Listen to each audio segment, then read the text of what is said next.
What's up, Chiefs Kingdom? It's your boy Cris with my guy Clarence. We're here, Victory Monday, episode 111, divisional playoff recap. Got all my guys in here. We're going to talk about this weekend and everything we saw. We're in the championship game for the fifth consecutive time, by the way. Let's talk Chiefs. Yeah, Arrowhead Chiefs. It's your girl, Miss Nicole. Okay. Hustle, baby. Started from the bottom, now we here. My homie at the start of his career. Let's go. Try to win him early, hear the truth. Tuning every Sunday for the juice. Arrowhead Chief Podcast, bringing all the news. If you missed the play, come back for reviews. Chris style. Out here rapping for the crew. Post game highlights, go subscribe on YouTube. If you missed the play, come back for reviews. Post game highlights, go subscribe on YouTube.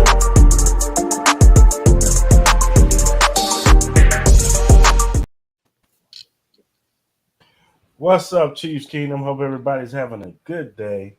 Episode 111, divisional playoff recap. Got my guys in here. We're going to talk about everything we just saw over the weekend. Touch on the championship game just a little bit, not too much. But before we do all that, what's up, Clarence? What's happening, bro? Hey, did you send this link out to Zim and them? No, I just curious.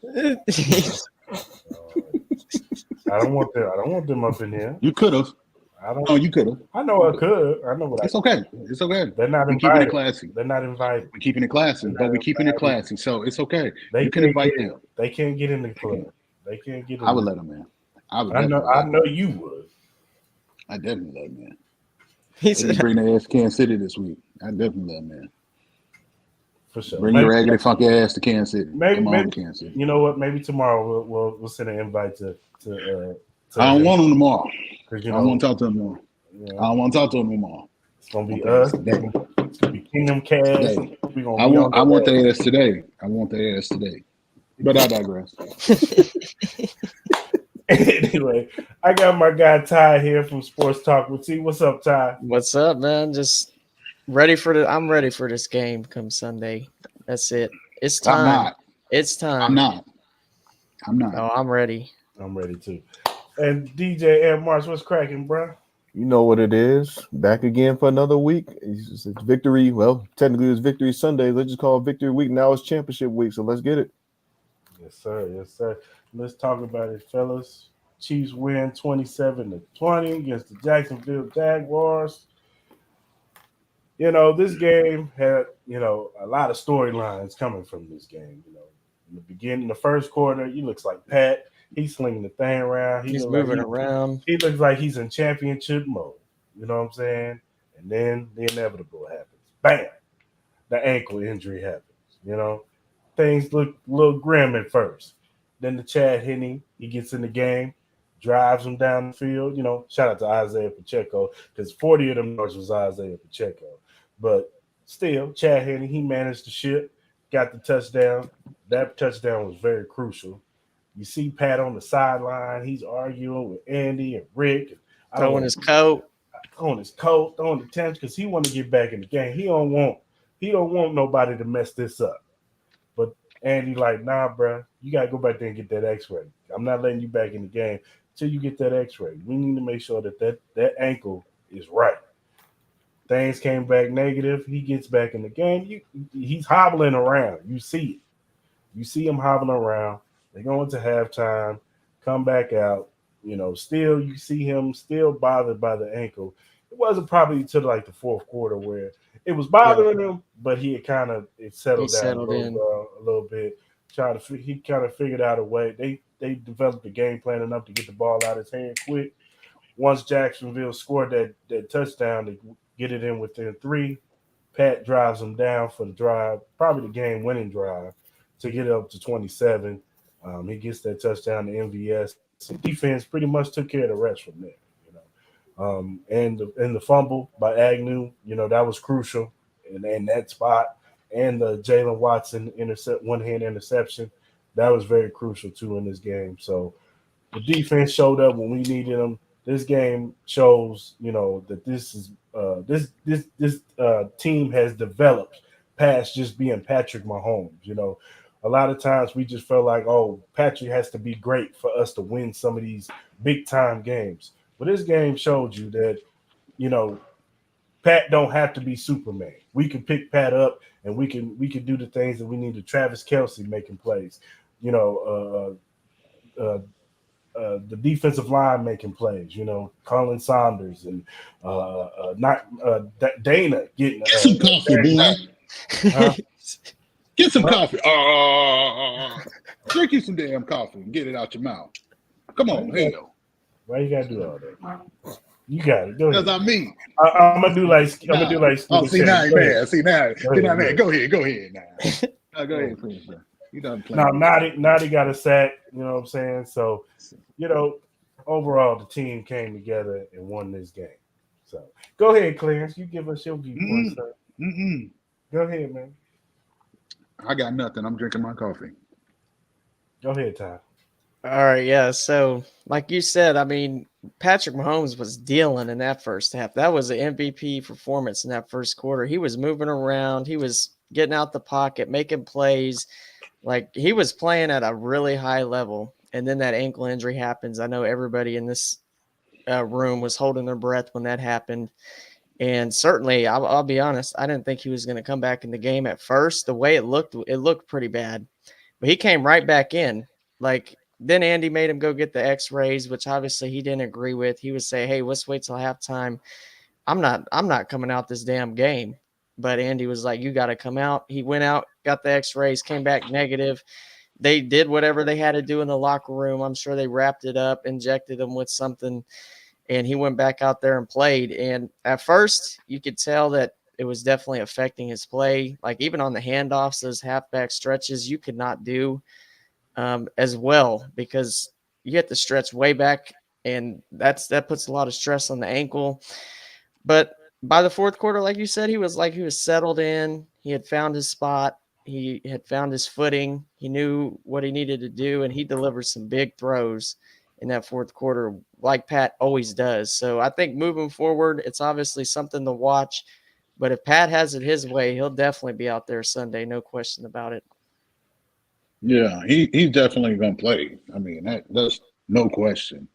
But like Cris mentioned, you know, that Watson pick, That was the huge. fumble, and also the fact that Christian Kirk got banged up. He was kind of messed up in the second half, which, you know, it's playoff time. You want to stay as healthy as you possibly can. I think him getting banged up really changed how that Jaguar offense was moving. No, I agree with that. I mean, he is their number one receiver, and he was getting his until that injury happened. And he really should have got his on a deep ball, but he didn't catch it. Him and that damn Zay Jones. God, that boy. Shit. That dude, Zay Jones, he's a beast. That dude's – He a pain in the ass. He is. That motherfucker. I mean, just deep over route after that. Go ahead. Go ahead, Mark. All right, let's throw out some numbers out there. Have a little fun with this. Patrick Mahomes, before the injury, 10 for 12, 77, and a TD. After that whole injury, basically the second half, let's call it for what it is. 10 for 16, 117. Josh Allen couldn't even get that against his opponent, and Mahomes had a bad leg. Let's go back to the Kansas City Chiefs game. Let's throw out some more numbers. Isaiah Pacheco, 12 for 95. He had the little spurts and stuff like that in the prior to that big run, but that big run, as you said, was the key that pretty much got him another 6. Everybody did what they were supposed to do. The good news, they got out the game. Mahomes able to show that he could get back on the field. I mean, it felt a little bit Jordan-esque because, you know, it kind of made me think about the flu game a little bit, you know, having to overcome hungover game. having to overcome the adversity. I mean, every champion is going to come to overcome some adversity whatsoever, by any means. I mean, you can make an argument for. We'll talk about the other adversity other teams might have to face. That's just what good teams do. The bad news, obviously, how that play even unfolded And I think Right. that was a frustrating part about it, and that's going to be the key as we talk later on into the segment. Secondary did a lot of things that I liked. There was pressure. I did see some of the pressure that they was putting on Trevor Lawrence. It was getting that back there in the backfield. A stat that actually kind of threw me out, that kind of threw me off. I didn't even think about it until they actually put it on the screen. Was that Chris Jones had no sacks. And the crazy part about it is I think they said 13 games he's had playoff appearances, he's had no sacks. That's a little bit of a concern for me. But other players are getting that. I mean, you still get the effect, but still the fact that he need to get that goose egg off of the statistics. He's going to have to, especially if they want to advance beyond this championship game. But that'll be for a segment later on. MVS finally got active. I didn't know that he's had a few here and there, but he finally got one in the end zone. Oh, I was going to say, he did. Yeah, one catch for 6 yards. And It was a crucial point in the game, though. He got on the stat line. I mean, look, we can make the same case for Sammy Watkins a couple of years ago. He was inactive for about 18 weeks and then decided to show up. Don't you disrespect playoff Sammy. Don't you dare disrespect playoff Sammy. Hey, he the one throwing shots and talking about Lamar should have played and everything. So we got to go there. But couple likes, couple dislikes. Right Orlando Brown Jr., I'm pretty sure we'll get into a discussion about that. He needs to go. Simple as that. Ship him off to Houston. And the last concern that I will talk about is the special teams. Yeah. Well, that was Agnew. No, it was Agnew. But Agnew he's a Pro Bowler. I get it. After the first time, all him. Okay, but when you got Dante Hall, you wasn't saying that. You was happy as shit. You was grinning like a motherfucker, Chris. Can I talk? I know that Agnew is an all-pro. You don't kick it nowhere near him, though. That's what I'm saying. That's the point. You don't kick it to him. I know that's Agnew. That's why you don't kick it to him. They teach correct directional kicking for a reason. That's what you get paid to do. If I was Andy Reid, I'd be cussing his ass out. Why'd you kick it to him again? You saw the first time he ran it on us. Agnew was getting had a big tackle, though. Head start runs prior to catching the ball. Clarence, you would have cussed out Buckner. Leave me out of it. No, go ahead on. You would have. Now y'all do your shit. No, I ain't saying nothing. You would have cussed him out Skip. too. You would have cussed out. Well, hell, Buckner okay. So number one, 2 weeks ago we was bagging on Harrison Butker because he was missing shanking field goals, right? So you get into the postseason, why you expect him to do anything different from what he's been doing all year? He's been up and down all year. It don't matter what you get paid to do. He's been doing this shit all year, right? So why we gonna expect him to be different now? Because that could cost you games. That's the point of it. All I'm saying is he shouldn't have kicked it to Agnew the second time. Okay, this is a good point. So the Dallas Cowboys, right? They knew that kicker was boo-boo from the jump. He just came back this year, and they kept him around. Now, what in the hell did they expect from him moving forward? Well, he been inconsistent. His entire career, he been inconsistent. But you bring him in, and you expect him to be able to kick field goals when he ain't even showing you that he's able to be consistent. So you expect them to turn up another level in the playoffs. Everybody's not 15. Everybody's not 87. Everybody's not 95 or 32 or 50. Look, 21, 38. Number 10. Number 10. We got a new number 10. Look, Buckner made all. Look, Buckner made all his kicks. I'm not Buckner about that. They're not Buckner. Buckner, whatever.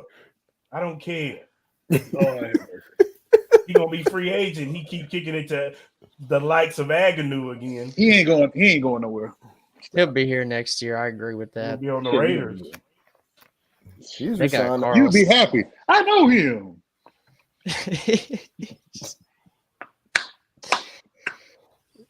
He gonna be Carlos Santos. Yeah, remember that name, huh? Yeah. Cairo Santos. He was in Chicago. Yeah, that's what I was saying. I thought he was playing somewhere. Yeah, he a Bear. Yeah, home. I mean, this game trended the way it needed to trend in regards to them being able to rally around Pat, Right. showing that they have a championship mindset. Defense being able to make some stops, get some plays. Although the Jacksonville Jaguars was pressing the issue hard, like Trevor Lawrence and them came in to try to win that football game, and it was just the experience. It was the championship mentality. It was the 4-time AFC title game representatives. Like everything that needed to happen for the Chiefs to show that they are the season in the playoffs happened. You know what I mean? You look at it, everybody know. Pat don't get that ankle injury. The Jaguars are not going to be able to keep up. They just were not going to be able to keep up because Pat was getting everything he wanted and then some. You know what I mean? 12. And then, you know what I'm saying? Like he was locked in. He was in playoff running Pat around. mode. Yeah, he was playoff Pat. You know, so you just got to take your hat off that this team was able to play a team game, you know, on Saturday night to close out the Jacksonville Jaguars and send their ass home. Because they didn't blink. I mean, they didn't blink at all once Mahomes went down. Chad Henne stepped in, 98-yard touchdown drive. In the first play, Chad Henne threw the ball. I mean, I obviously thought they were going to run the ball with your backup quarterback, backs at the end zone. That shows the trust they have in Chad Henne, who's a veteran, who I think is going to be a future coach. He could be a quarterback's coach, offense coordinator down the road 4 or 5 years. Yeah, ain't the first time. I mean, we've seen him even a couple of years, like looking at that when they played the Browns. Yeah, he had to step in. It's like that game, it was more so like the third quarter, somewhere around there. And then this one, he just stepped in the first fourth quarter. Fourth quarter, yeah, somewhere around. I knew it was late. That's all I remember. But he was able to step in. He knows the drill. But that's the power of actually having a capable backup, and we expressed that too. So I know even so, some people even questions like, why don't we have a capable quarterback? Is like we can't do quarterback sneak stuff like that. But the fact that he knows the playbook, he know what he's doing, he's able to execute. He's a veteran. That's the saving grace of that team. And you gotta appreciate the experience that comes off the bench. He wasn't scared of the moment at all. I mean, he understood what it was. He knew what he had to do, and he went in there and did it. I mean, that's all you can ask for a backup quarterback. Not every backup can go 98 yards down the field. Not everybody. Not too many backups can do that. They just not very many starters can. Zach Wilson ain't having that drive. Zach Wilson is a prohibited name for further usage until. Don't use that name on this podcast. That's why he sent me that link talking about who the MVP. I said Zach Wilson. The LVP, least valuable player, Zach Wilson. Facts. Don't mention his no more. Okay? He cost the Jets big time. Names that now should not be mentioned on this podcast: Zach Wilson and Josh Allen. Do not mention them names on this podcast. No, we're gonna talk about Josh Allen today. Daniel Sorensen. Talk about Josh.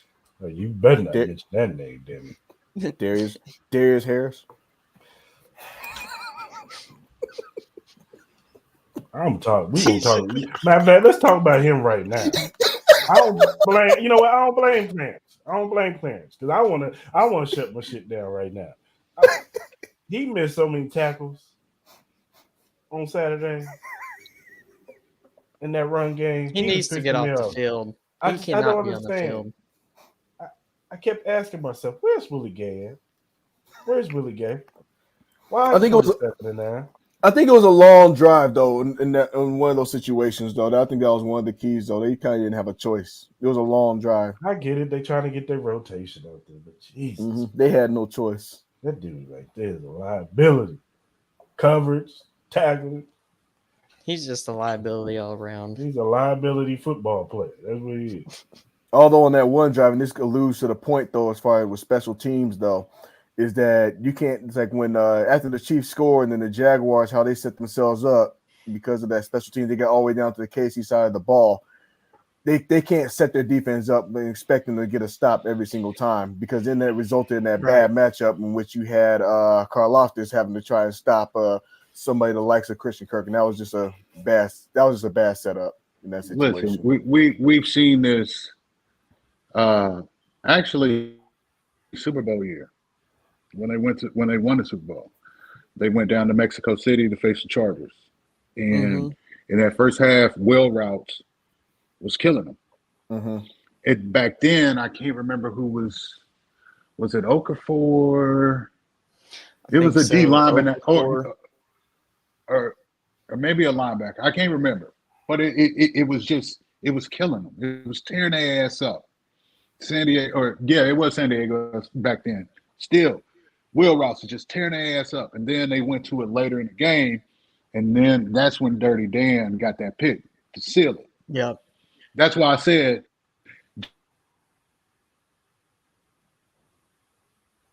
Yep. What meant to The be Matrix. Clarence, Zim got you up out of here, man. He came up there. Zim hacked him. He put observer, so he heard you, Clarence. He heard you. He got you up out of here. Shut the hell up. I can hear everything y'all said. I hope y'all fucking noses stink, okay? For talking shit. Shut your mouth. Sit down somewhere. Learn something about your life. What was you saying? Well, no, that's when, remember I said Justin Reed needed to jump them wheel routes. You know what I'm saying? Yeah. For whatever reason in Spags' defense, them wheel routes be killing them. And they always find that defensive lineman out of position guarding that damn wheel route. But that's Doug Peterson, too. Like, he knew what he was going to get from Spags' defense. You know what I'm saying? Speaking of defense and safeties, there was one play in particular that was very disturbing. We got very lucky. It's like somehow it's like between both them safeties to let them get behind them, they were very lucky. Because Jamar Chase ain't dropping that ball. T. Higgins ain't dropping that ball. Tyler Boyd ain't dropping that ball. Well, I don't know if y'all okay. We'll see. That remains to be seen on Sunday. Juan Thornhill flipped his hips too late. Too late. Yep. I think Justin Reed thought Juan had it, and then when he noticed he didn't have it, he was like, "Oh man, I'm late." That was running over there. I think that was just a miscommunication between two safeties. I think if Reed had saw, "Oh man, he's late," if he had got back there a little bit quicker, that would have happened. That would have happened. It wasn't the only miscue. I think there was one that was early in the game too. I forgot which corner it was. They were sitting there trying to get the communication down, but then it was too late. The ball was snapped, and the ball was somewhere in the middle. I forgot who caught it. I think it was L'Jarius Sneed. Might have been. Yeah, it was just a half second late. But you know that kind of stuff will get adjusted. But however, I will say the good thing about this that with Thornhill though, he's had some opportunities though. He had a couple of opportunities where it should have been a pick, but his play it's definitely carrying over, so that's a good sign. No, the safeties have looked better. Definitely looked better. That Jalen Watson interception was caused by Justin Reed because they sent him on that blitz. Yep, and he was going to get what's his name was going to get sacked. Trevor Lawrence was going to get sacked, but he had to throw that football quick. So Colin Sanders, that too. Colin Sanders. What about Frank Clark? What about Colin? We need to address Colin first. Go ahead. Colin is a fucking athlete. Yeah, he was on rollouts. Yeah. He was getting pressure on DT stunts. Like, give that man his love. 99, he deserves every chance he gets. He was pressuring the shit out of Trevor Lawrence. Yep. He almost lit him up like 3 or 4 times, man. Like 3 or 4 times he was on his ass, man. Give that man his love. Most definitely. No, Colin Sanders definitely was balling, doing what he do best is when he get out. And it's sad because Chiefs Twitter talk shit so much that he's like, "Don't worry, it's almost over. I'll be gone." Exactly. I don't want him gone. I want him right back. No, he don't need to be gone. But you see, never mind. Go ahead. You was talking about Frank Clark, Ty. Yeah, so Frank Clark, let's see, 15 playoff games, 13 sacks. He tied Reggie White for most playoff sacks. Frank Clark is a beast come January, February, whatever time it is. Playoff time, it's like he takes it up another level. Frank Clark is another guy that Chiefs Twitter loves to hate on. But here's the thing. Frank Clark always shows up in the playoffs. I know Chris Jones is freeing up a lot of that for him, but you still got to get there, and he's getting there. He's beating these guys. He had Walker Little beat one time, and he had to trip him. Oh because man, he had him so beat. Yeah, he threw him. He threw him. Yeah. Threw him down. Yeah. So Frank Clark, he deserves some love too, and definitely Yeah. Kalen Saunders too. I agree. Kalen Saunders, he needs to stay around. I've never seen somebody that big be able to move that fast. Man, he I shoots. saw He's it like Don Terry I saw it a couple weeks ago. Yes. Oh man, this dude got some wheels. Yeah, like, all right. He shoots up out of that. When he gets through that gap, it's a wrap, bro. I think quarterbacks be like, "Whoa, what is Mhm. what They don't expect him to be that fast, man. They don't Trevor expect Lawrence it. wasn't expecting it. Yeah, exactly. Mhm. Like, whoa, where did dude come from? Mhm. He a dog, bro. He a dog.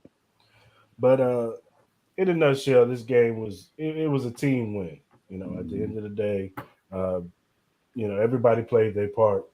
Kudos to Travis Kelce. He showed why he's the best tight end in the league, consistently in the playoffs all the time, and it was no different. I think he would have went off for more if Pat didn't get hurt. Yeah. Can I say one thing? Go ahead. Chiefs fans, y'all need to cut the bullshit, okay? Arden Key did not intentionally hurt Pat Mahomes, okay? Cut the shit. Just fucking stop. I know y'all love Pat.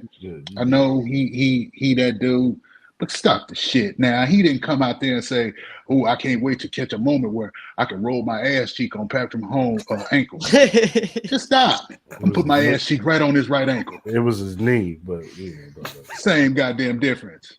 Ass cheek, knee, it's the same when you hit the ground. One gonna hit first, either a knee or ass cheek. But you know what? Same damn difference. That's a good. Listen, at the end of the day, it wasn't intentional. That's a good segue. Because let's talk about the Mahomes injury. Because I want to get into, we can talk about Arden Key, but I really want to highlight somebody else that we've been highlighting. I know he did it on purpose. He was on purpose, hit that quarterback. If you don't sit there. Patrick saw the play clock running down, got to this one quick. Hangs on for that very last second to complete it. That's an ass cheek, ain't it? That's not what we. I don't think that was the focus, but to them. Patrick saw the play clock running down, got to this one quick. Hangs on for that very last second to complete it. I'm gonna fall on him and hurt him. He didn't do that shit intentionally, man. The focus is number 57. Yep. That's why I said. That's why I said. Tell that to them damn people on Twitter. Y'all talk to them people on Twitter and tell them in, so they shut the hell up. They stupid, man. They get all in their damn space and shit, talking about how Arden Key intentionally did it. School them in. Get active on Twitter and tell them to shut the hell up. Because they stupid. We ain't got time for them. There's too many of them. Yeah, there's hordes of them, man. Right. Terrible, man. Like on purpose. And have them trolls anyway. He did it on purpose. That's goddamn football. But things like that happen. Tony Pollard had a similar injury. Yeah, except his was way worse. Yeah, his was broken. Mm-hmm. But even so, I think the point of that video goes back to my point, which we spoke about a week ago. The first 8 weeks, he didn't look like he earned his pay. He came along late. I'm like, okay. He said, you kind of make a little argument. I said, what's going to determine is the postseason play. Right. When you come out the gate, not even a quarter in, and that happens, it's no different than having some dude off the street or, getting a new. I mean, let's just be real. That's going to be a position they're going to be looking at in the draft. Let's just call for what it is. Yeah, they got to. Trade. Yeah, they got to. It's not going to be a trade. It can't be a trade. Tunsil. Yeah, I mean, you're gonna throw a bag. You're gonna have to throw a bag at Tunsil. I'll throw a bag at Tunsil. I'm going to pay him. Ain't Chris Jones still up? Chris Jones still up, right? Yeah. Still got to take care of Chris. Yep. Okay. Beach is a master with these contracts, man. Listen, I would love to see Tunsil here. I know they got money available. They Don't get me got wrong. plenty of picks to work with. So, but that is definitely up for discussion. It's no. I mean, they did the same thing with Tooney. They had to do what they had to do to get him. Yeah. They had to pay. They had to They, pay him. they overpaid for Tooney. They did. Mm-hmm. I don't know. I think he's worth every penny. He definitely is. Listen, like we've always known that Orlando struggles with speed. Yeah. Speed kills him. Mm-hmm. You know what I mean? So anytime you get speed over there on that side, his kick out is not going to be there. Mm-hmm. He's going to get beat immediately. I'm worried about Henderson and. But that's the problem, though. Is that with it's been a problem. The remainder of these teams, of who they so, got. so why not just throw a swing out there occasionally and change shit up? You put Travis out wide. You throw him in the slot. You can put a swing in that tight position, motion it to the left just before the snap, and let him help on that side with Orlando. Or put Blake Bell over there. Because you got Lucas that's healthy right now. Lucas is playing special teams. He's healthy right now. Mm-hmm. So let him swing. Give him some help over there. You're going to need it this week. If you ain't never needed it, you're going to need it this week. You're going to need to use Blake Bell as a blocker, something. Bro, What up, Joe? We going to get there. This is what kind of bothers me, and I hate throwing apples for apples, oranges for oranges. The Bengals would basically have to deplete. No, I'm making a point. Bengals with a completely depleted line allow basically. I don't even want to call it a sack really, because it's really a 2-yard loss. It wasn't really much of a big deal. We're pretty much able to keep Burrow clean. They pretty much were in Buffalo, in the snow. But then we got Orlando Brown, who wants a new contract. This dude has gotten torched and continues to get torched. And then the result, this is pretty much the result of what happens. Yeah. I'm having a hard time trying to register that. And let's not act like when in the first quarter when Pat was willing and dealing that a lot of them throws he had to. He was jumping off one foot. The jump throw, yeah. He had to do a lot of ducking and dodging and moving. The defensive ends was closing in on him. Offensive line played like shit, in my humble opinion. Like first quarter, yeah. Just because Patrick Mahomes can defy the rules of being a quarterback and still be good at it, don't mean you can still defy the rules as far as being an O-line. Your job is to be a bodyguard. But the issue has always been that. You know what I'm saying? Like, I don't think it's been righteous since 2019. Since they won that fucking Lombardi. You know what I'm saying? That O-line was righteous, but this one hasn't protected him consistently since it's been formed. After they took that L to Tampa, it's always been something. You know what I mean? Like the best, I think they were trending in the right direction when they had young Lucas at that right tackle, to be completely honest. You know what I mean? Like, and then you saw the versatility of guys when they played Cincy that first time. Like that O-line. Tierney was out at left tackle. Yeah, was at left tackle. Yeah, that O-line played a lot more consistent than shit. This one, you know what I mean? It took them a minute to jail, but once they got it right, they got it all the way right for Pat. You know what I mean? Like, and I don't know if it's the combination because the O-line has to work as one unit. So I don't know if Andrew Wiley with the combination of Orlando being Orlando, I don't know if that's the issue. I don't know. But I don't understand why they didn't go back to Lucas when he was all the way up. That's what I say. Right. You know what I mean? Because Lucas was younger. Lucas was more aggressive. More athletic. And for whatever they said, Lucas locked down that right side. He did his job at right. He did. You know what I'm saying? Once he got going, and I don't care about holding penalties as long as my quarterback ain't taking hits like we seen on Saturday. I don't give a damn if you're holding. Honestly, he played good ball while he was in there. I just don't know why they never went back to him.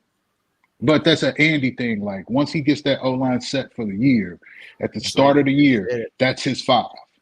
Like he's not going to change it because he wants that consistency and that cohesive unit. Pat, Pat got to get sacked like 7 times for him to change the line. Yeah. Well, this should have been enough for Andy to say, "Hey, listen, man. You know, especially now knowing who you got coming to Kansas City. You're not going to Atlanta. You're staying at home, and you know what you got. So, what are you gonna do to fix it? Like, this week should be stress overload at Arrowhead Plaza. Like, they seriously need to eat, sleep, shit football until Sunday. Like, you cannot lose 4 times to this team. You got your 15 with a bad will. It can't happen, dog. This is it. This separates that conversation a lot. This week separates that conversation between Pat, Josh, and Burrow. Josh is out. He loses to Burrow this week. Burrow is number 1. Like, you cannot. You just can't. Unless Burrow loses in the Super Bowl, but that's my opinion. Even if he loses in the Super Bowl, he's beaten Pat 4 times. Mm-hmm.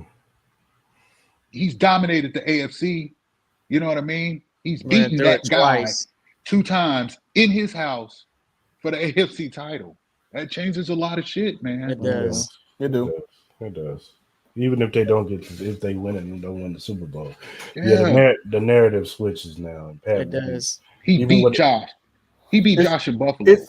It's not one of those cases where, I mean, at least you could say that in a situation, and we hope we don't. Obviously, we hope that ain't the outcome that we get. But if that were, though, you can make an arguable case for Burrow as opposed to what's happened with Josh Allen, how they crowned somebody who has yet to have gotten there. That's the part I think that's the most disturbing. It's like, and that's just typically what they do. They crown them, say, "Oh, he got this arm, he got that," and they were this, and mainly because I would say they're more so looking at the viewpoint of the Chiefs not historically having a good defense, because they're always going to make that argument. I mean, they'll say that the Chiefs, they'll discredit Patrick Mahomes for ripping apart good defenses because our defense is like one of those is up and down. That's the difference. But I hope it's not the outcome. I mean, we all hope it's not the outcome. Right on, Joe. If that's the outcome, I don't know if y'all see me next Monday. Yeah. Like, let's okay. My bad, Chris. I guess we just got to pivot this way. So, I mean, let's break this shit down and pull it all the way apart. The Bengals, they were up 7-3 in the game before it got canceled, right? Yeah. They were driving down the field. They were driving down the field. Okay, and then you get Buffalo, who takes care of business. So they get Cincy in Buffalo, in the snow. You got the perfect storm to beat Cincy. Right. You have the best possible scenario to beat them. They did. You're at home and you're playing in the elements, which your team excels in. They excel playing in the elements. Not this version of the Bills. Josh Allen went to Wyoming, so he's no stranger to it. Right. Yeah, but we've seen them be dominant in the snow in Buffalo. You know what I'm saying? Them deep balls connect in the snow in Buffalo. The defense line's getting home. Yes, this was a complete collapse, and the Bengals completely dominated them. Mm-hmm. I mean, made them look like they should not even be on the same field. Mm-hmm. It was set up for the Bills. It's like everything was set up from everything that you said, even how they handled the outcome. It was set up for them, from the ridiculous idea, the coin flip, from all the scenarios. The Bills had the best thing, basically out of that whole situation. Table was set. The table was set. The Bills had it. Look, the table was set. The table was set. I'm gonna be real with you. That's why I didn't want to hear the whole thing. We'll talk about the Chiefs were handed the number 1 seed. No, the Chiefs had to still play one extra game. The Chiefs didn't have the potential of a neutral site game because of that situation. Like I said, we've had discussions about that, even off the calls and everything. I was surprised they even called it, as far as a no contest and went that direction the other way. That situation, I thought it should have been a tie and they should just let that handle it like any other situation. Because any other team where they tie, it doesn't matter anyway. That whole thing is configured, and where everything falls, where everything falls. Everything was set up for the Bills. They blew it flat out, and they did everything they could possibly do wrong. But to go back to what Chris said, Chris, you said that you knew since he was going to do this. Yeah. My thing was the fact that since he didn't have offensive line, Alex like that's the crazy part. Yeah, it was the center went down at them, one point, and to see Joe Mixon dominate the way that he did. Oh, I knew it, bro. Listen, we knew it. Cincy is a major fucking problem. they are a problem. they're better than they were last year. It's no longer it this key matchup on CBS for the Chiefs versus the Bills. That's a secondary matchup now. Yep. It's the Chiefs versus the Bengals. And if we don't beat them, that one don't even matter. It'll go back to the Bengals versus the Ravens. That's the key matchup on CBS. You know what I'm saying? Like it's because the Bengals, even so, that we said that, and people have been saying it all year. The fact that the Bills lack their running game, it came back to haunt them. The fact that I said last week, I said the Bengals were a second half team. You have to beat them at their own game. They went in there with a lead. You knew. And these fucking calls. How many like the PI on Trey White? Like, come on, man. How is that a PI? And you gotta give him that. That's Carl Sheffers for you. It was Sheffers. Well, Carl has some bad calls on both sides. Well, he was calling some bullshit. That touchdown to Jamar, man. The touchdown there, that was a touchdown to me. That was man, come on, man. Like, well, we get Vinovich next week, so we don't got to worry about that. I mean, it's too much at stake. Right. You know what I'm saying? When you're in that situation and you're playing in the snow, like you have to give them the benefit of the doubt. Yep. When you're playing in the snow like that, because you could see the footing was a problem for both sides. They're slipping not around. Just one side. It was for both sides. The footing became an issue. You know what I'm saying? So like, you got to give them some of that hand fighting down the field shit. You got to give them some of that, man. Especially in the playoffs. Especially in the damn playoffs. You know what I'm saying? Like that officiating crew, they need to be evaluated in the offseason. Like that crew needs to be broken up. Like they need to go back to training this offseason on how to call these games, because they are consistently making bad calls in crucial times in games that matter. Like roughing the passer. That's going to be the one that's... They should not get a playoff game ever again. How did they even get a playoff game to begin with? I mean, Carl Shepard, man. What do you mean? Which is fair. That's a fair statement there. I would definitely say that. I mean, I'd agree with that too. We've been holding back 20 carries for Pacheco. It's got to be. Been holding. And newsflash, it's supposed to snow the entire length of the game on Sunday. That was the forecast. High chance. Yes, that's the forecast. We're getting snow. As far as this Bengals and Bills games go, Bills came. They look like they was not prepared. They look like they had no game plan. And I don't expect Ken Dorsey was to bad. show up in Arrowhead with no game plan. That's just not. No, we know that. You know what I'm saying? We know Andy and EB gonna be prepared for this. Yeah, like they've seen them too much. Yeah, you know they know what they want to do now. Yes, they've seen them way too much. And Spags is going to be in his bag this week. I'm predicting Spags is he's gonna shut up a lot of people this week. And say what you want. I think our defensive line is better. You know, they don't have Von. Of course, if Von Miller was there, it'd probably be a different story. But I think our defensive line is better this season. Going right now, our defensive line is better than Buffalo's right now. I definitely agree with that. Ed Oliver, he's good, but he's not. He's more of a run stuffer. Yeah. And they were missing Daquan Jones, who was one of their better run stuffers. That showed up on Sunday, man. Like Mixon did whatever he wanted, and that offensive line, and this is a backup offensive line, and they was punking. They dominated them at the line.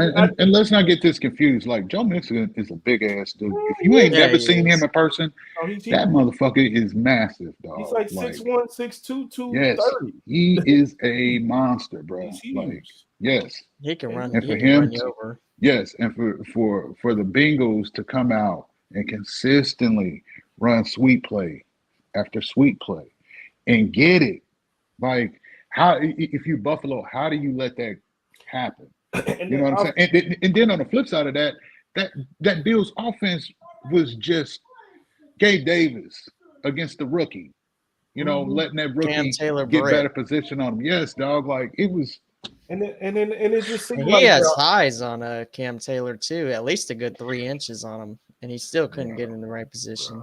And then offensively, it just seemed like they just was like Josh. Just find somebody to get over. Yep. Like it was like dirt football. It was like you know, I used to, hey man, you run like in the backyard. You do this and you go this way. That's how it looked like they was playing it. And don't get it twisted. There was a lot of times when, and I was telling this to Ty before we came on, Stephon Diggs was open on a lot of them. Yep. Like he was smoking some of these corners. Like he was double teamed and he was hitting them, boom, boom, double moves and open.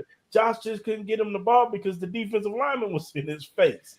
The one trade that they couldn't make has come back to haunt them, and it was that trade for Cam Akers. They were on the verge of getting Cam Akers, and had Cam Akers been on that Buffalo squad, he is a physical runner. They don't have anybody that's physical. They got guys that can get in space. Yeah, they got speed. They need a guy that can take them 3, 4, 2, 1, consistently just pounding a defense, just wearing them out. down. Yep.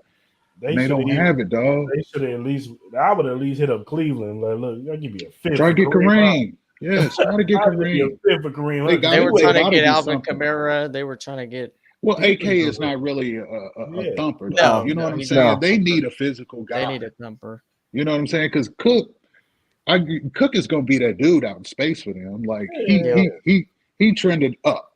They need a thumper. Singletary ain't bad either. It's just that, you know, like you said, you needed a thumper. And a Kareem Hunt, he would have been perfect yesterday. A thumper, a pass catcher, a blocker, like Kareem whatever would you have been need. like, give me 27 carries and we're going to beat these boys. Like, because you would Kareem would have got busy. Just hit him, boom, boom. And that defense would have got tired of hitting him up in there because, you know, he keeps going. Like, you think you got him, and he taking about 3 or 4 dudes with him for Brad Wilson would have been like, we can't deal with this. Yeah. You know what I'm saying? Like that's what Buffalo need.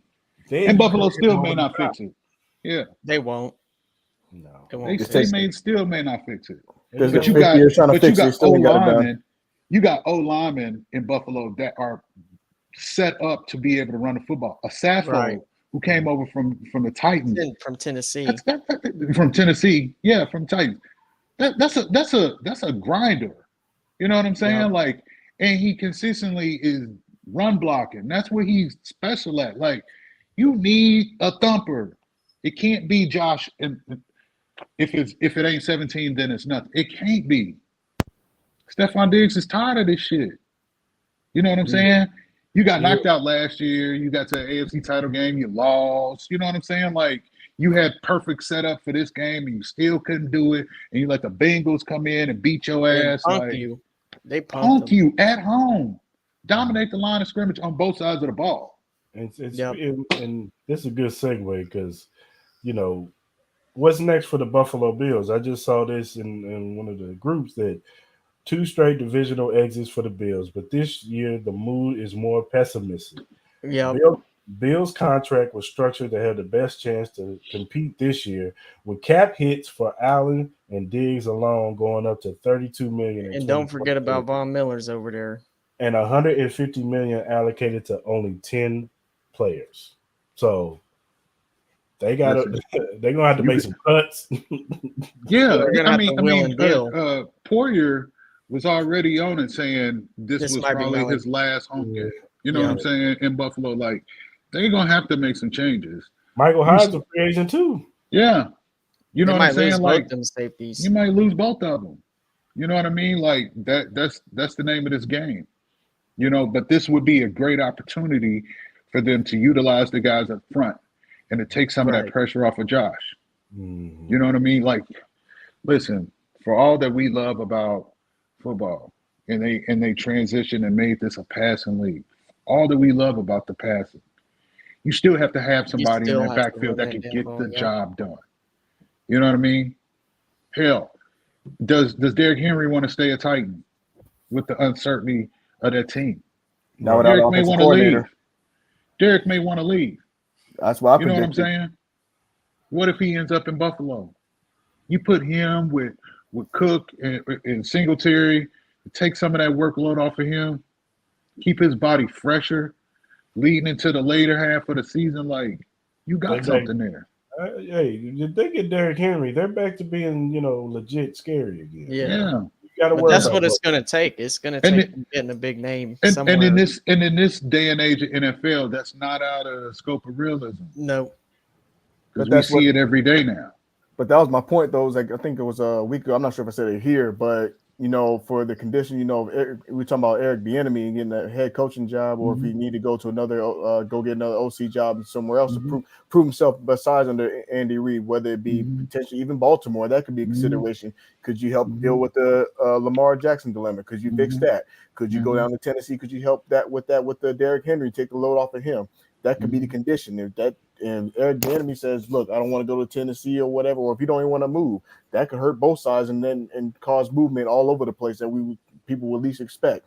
Would I be surprised there was a trade for Derrick Henry? No, I would not at all, because there's nothing there for him. Tennessee missed their window completely. They did. Yeah, last They brought in the wrong OC for that team. They did. The wrong OC. Losing Arthur Blank was like Arthur Smith. Yeah. Arthur Smith was the orchestrator of the same thing that happened to Tennessee is what happened to Buffalo this year. Losing Dayball. And not upgrade and not looking at the climate of it and thinking, looking around. How could you look at that and say we had enough at the running back position to get us by? Well, they traded for Hines and they never used him. Well, but he wasn't he's not a thumper either. You know what I'm saying? He's a guy you put out in space. You know what I'm saying? But Buffalo should have looked at it and said, this is interesting. So Kansas City went and got this kid from Rutgers. He's a bigger guy. If you're looking at everything as it is, you know what I'm saying, in the offseason saying, okay, so who are our primary teams that we need to worry about? Okay, so back then it was Tennessee, because Tennessee locked up the number one. So you got to give them that respect. And then you say, okay, Cincy, obviously, Kansas City, Baltimore, potentially. But at the top of that list is Kansas City, Cincinnati. And what do they have? Like I said, Kansas City drafted a running back. Why would they draft a running back when they got CEH and McKinnon? They picked up Ronald Jones. Right. But that's interesting. So we need to understand that. Cincy, they got Joe Mixon, Samaje Perine. They're bigger guys. We need to get us a big guy in that backfield. So that's shame on Buffalo for going into it and not addressing that. What's his name? Brandon Beane, for not looking after Josh. Because he didn't give Josh enough. They wanted Breece Hall in that draft. Then they should have made the necessary adjustments to get him. Yep. Listen, you got enough on this. You got enough on that team that you could have pulled something out of your ass to get him if you really wanted him. We wanted Pat. We wanted Pat after we were very competitive that year. We wanted Patrick, and they made enough moves to get it. You know what I mean? Like, if you want a guy, and you know that this guy could potentially be a game changer, you have to do what is necessary to get him. Yep. You can't keep throwing the same shit out here, Buffalo, and expecting to overcome a Kansas City, because Kansas City will get out on you and you're in trouble. Yeah, Dijon, absolutely. From Texas, the kid from Texas. He's a dog, man. I mean, I'm not mad if he would fit in perfectly. Yeah, he would have fit in perfectly, but I think I was talking about for Buffalo. For Buffalo. Yeah, no, like, for us, no, I don't see it. We don't need no more running backs in Kansas City. Like, that's set. Maybe we sign a guy to replace Ronald Jones or CEH, but they're not going to. Ronald Jones ain't did shit anyway. Exactly. Yeah, Ronald Jones ain't did shit. It's been Pacheco and McKinnon. Yep. CEH when he was up. Do you what do you resign if you bring back McKinnon, because he is 31? What do you what kind of deal do you sign him to? You give him a 1 year. 1 year. Listen, he's over 30, but his production's not slipping. You know what I'm saying? He's actually getting better. Yeah, and he'll respect the 1 year, because you can pad that. and you can tell him, which he probably You already can put it knows. all incentives and all that. Yeah, in which he already knows. Like, we'll always have a spot for you as long as the production is there and you're willing to come back. We can be fine with these 1 years as long as you're fine with the 1 years, and we'll continue to bring you back. It could be that. You know, he'll always have a home. And there's a reason Patrick likes him, because you can see when he blocks that dude, See he them can run- pass you a see them pass stunt. He blocks? can, man, it's He crazy. put on Big one motherfuckers. good block though. That was everything. I'm like, oh, highlight it again. He put that dude on his ass. Mm-hmm. I think that was Josh Allen. Yeah, it was. Yeah, it was. Yep. Yeah. Yep. Josh Allen. And that's a legit defensive lineman right there. He's their best. Their best. I mean, Exactly. I'm in the belief of, you know, just keeping it all the way funky. Like, you try to find a way to bring McKinnon back. You try to find a way to bring Clark back. You know what I'm saying? Like, both of those guys, you find a way to bring them back. I don't think Pacheco should be the backup. He should be the starter No, going into next year. Josh, hold on. What the hell you think? You all Did you smoking today? see that 40-yard run? Nah, we need Pacheco to be a back. To what? Joe, come on now. Stop the shit now. What the fuck is Pacheco finna be a backup for? Come on, Joe. He You needs know to be better the than that starter. bullshit now. No, Pacheco needs to be RB1 yeah. and McKinnon needs to be RB2. Because Pacheco eating them carries. And he young. And he like to Yeah. run motherfuckers over. And he ran Come a on, 4.340, and he's big. Come on, Joe. You gotta be ashamed of yourself, Joe. Yeah, I Come agree. on. Bring Yeah, back, don't like you don't said, try me. Clarence. Don't try me, Joe. Stop the shit now, Joe. You know good and damn well Pacheco is RB1 and McKinnon He is is. RB2. Yeah. You stop that We don't need to bullshit. draft one. We Now- don't need to sign now- one. No, man. The only thing Pacheco got to work on is, and he can work on that in the offseason, It's is pass pass pro. protection. That's it. Yep. And that takes time. A lot of running backs have that issue. Especially rookies, yeah. Because you don't deal with yeah. it in It's a college. different You don't level of have to. physicality. There's not a lot of defensive ends, especially in the Big 12. You don't got to deal with you ain't got to deal with that. Right. No great That's- defensive ends coming off the edge trying to, blitz. So That's not what he is right now. Not even close. Who that? Pacheco? Pacheco, not a pass blocker. He's Yeah, like you no. said. He's an aggressive runner. He's just a small. He's a smaller version of Adrian Peterson. Except he just can't run over. He just runs. He's a speed back. Yep. He flies. ran that 4.340. Yeah. I mean, And Joe, let's keep it all the way funky. Okay. We can't it's very rare to get a running back like that like does a Kareem. everything great. mhm. We had one till he was got caught on camera. I ain't gonna say his name. Right.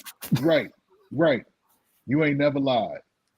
Had that boy not been caught on camera, we may not even be having this talk. Mm-hmm. You know what I'm saying? Because He then we didn't could have have one. said when Reek wanted to say, well, I don't know, I think I want to go to the Jets. He'd have been, well, hold on, let's help you pack. You know what I'm saying? Like, let's help you pack. We appreciate your time, Reek, but you got to go. Because what Kareem provided, I mean, you talking about a Colts game, which they lost that Colts game, but what he was doing in that game, like leaping over people, standing straight up, Yep. being able to lower his shoulder and just run over motherfuckers consistently, time after time, and was leading the league in rushing, Mhm. and could catch out of the backfield. Mhm. Like, Kareem was nice, bro. He was. But I don't He was agree so with this much- comment that he's a straight ahead runner and he can't make guys miss. Did you not watch the game Saturday? Did you not see him make a whole Joe, damn some bullshit. defensive Listen, line miss? We ain't doing this with Joe today. Joe playing. Joe I like just Joe, trying to don't get get me reaction wrong. out of me. He wanted Joe's me to my show guy, my but ass come today. on. That's all. Joe want me to cut up. I think He I trying to think part of get that. fired up. I think part of that too is like when we look at that Super Bowl year, and even in the year after that, because you had somebody like Williams though who was going off, and I think that's what Yep. people are looking for. Mhm. And And we he got wasn't it. he wasn't no We Kareem got Hunt, but he did it his own way. Pacheco, Mhm. he's not either one of them, but he's doing it his own way. But the Damian Williams replacement is Jarek. Jarek is Yeah, doing because it. he can catch. McKinnon is doing Yep. all of that. Because the other one Wow. wasn't it. Mhm. He was a 1 or 2 yards. Yeah, Big Darrell, have you come? Yeah. Daryl the Barrel. Yeah. He had a nice catch against the Raiders, but He He did. did. He made that adjustment because that would have been a pick. that Whatever was happened to funky. Derek Gore? I mean, Where Where did he go? I think he's I still. know he had was a in few Tampa solid for a games. while. Yeah. He was got in cut. Tampa for a minute. I think he And got cut. then where did I think he was end up? hurt heading into this year, which obviously Yeah. We it's get a hard chance for for him to another find a JC. We place. take him. We ain't gonna find If we no get a G. chance for what? Jamal Charles. Jamal, put that back up. Put it back up, Chris. Come on now. Jamal Charles is one of one. Let's just call it like it is. We get a Like, you're chance for not gonna another find Jamal another Charles. one. We take. We ain't Okay. gonna find I thought- another Jamal Charles. I thought it was Jamal something Charles. else. My bad, Joe.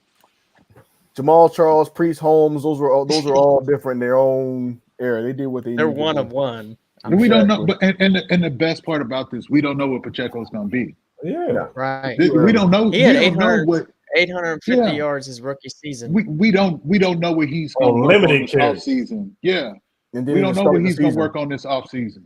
We don't know the Pacheco Right. we're going to see coming back. He next might be year. able to catch passes next He year. might be a dog ass motherfucker out He there can catch catching them. passes. Did you see Yeah, that? he might Did be you that. Yeah. Did you see that pass? He caught on the sideline, Yeah. ran Yeah. into Broke two the guys. tackle, Yeah. but he's not He might making be that guys next miss. year. But he's not making guys miss, I guess. But I mean, the beauty of it is he's a rookie, so we get to see what he adds onto his game next year. Exactly. You know what I'm saying? Like that's the beauty of Pacheco. There's so much room for improvement, and we get that time to watch him grow into being a true pro and a running back. And he's a dog. Yeah. He's going to be working out all off season. I Yeah. guarantee Oh, once yeah, Pat's ankle absolutely. heals up 100%, they'll be down in Texas throwing around. Pat need to go somewhere for like 3-4 months Yep. and no ball, nothing. Win this ring and go somewhere and turn football off.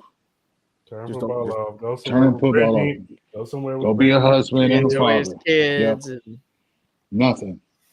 Don't touch a football. Don't touch one. until it comes Not at July. OTAs. Yeah. Not till Skip July. everything until May. Yeah, May or July. Yeah. He needs that break. For sure. Because this is And he gonna be deserves tough. it after this year. Yeah. Even Hell if yeah. we lose, he deserves a Hell long, yeah. long break. Hell yeah. You think about everything he's had to overcome this year, just from the start of the year, missing Reek and he's gonna regress. And he comes out and he throws 5 in week 1. You know what I mean? To lead the league in passing, leading the league in touchdowns. Leaps and bounds the MVP. That man needs to step away from football and turn this shit completely off. Yeah, because the Chiefs have basically had the longest runs. They should probably be the most tired team among all the teams because they keep making deep Absolutely. playoff runs, and it's not easy. The Absolutely. body recovery, all that stuff. Absolutely. Players will tell you that's the most important thing. It's like even some people Absolutely. were talking about with Dallas. They were saying that the thing is not going to harm them is not them having the 1 or 2 days of as far as like not being able to prepare, because he said that was the big thing for them having a head start. The Niners were more rested because they played on Saturday as opposed to them. They played on Monday. Could you say that contributed? I don't know. I mean, Absolutely, it did. It could. did. I mean, Even in a blowout, you still, you know what I'm saying? You still taking withdrawals from the tank. You know what I'm saying? You're not putting shit back into it, even in a blowout. You know what I'm saying? So, I mean, yeah, that plays a part in it. So it's like, You know what I mean? Like you said, though, he definitely needs the rest and be able to recuperate and all that stuff. So I 100% agree. Yeah, me too. He can do whatever he wants this offseason. He wants to go to Cancun, go down there. You want to go to Belize, wherever you want to go because you deserve Casa it. del Negro. But he'll be That's not a place, but it should be a place. I was like, wait a second. Well, I had to think for a second. Not a place, but it should be a place on Fantasy Island. Not that dude just need to recuperate and just like let the front office do what they need to do. Yeah. And I trust they will. They've done a good job. They don't really miss that much. No, for sure. Well, on the NFC side, there were some games. Now, the first game we ain't gonna talk about much, really. Eagles dominated the Giants. We saw them coming. They got smashed.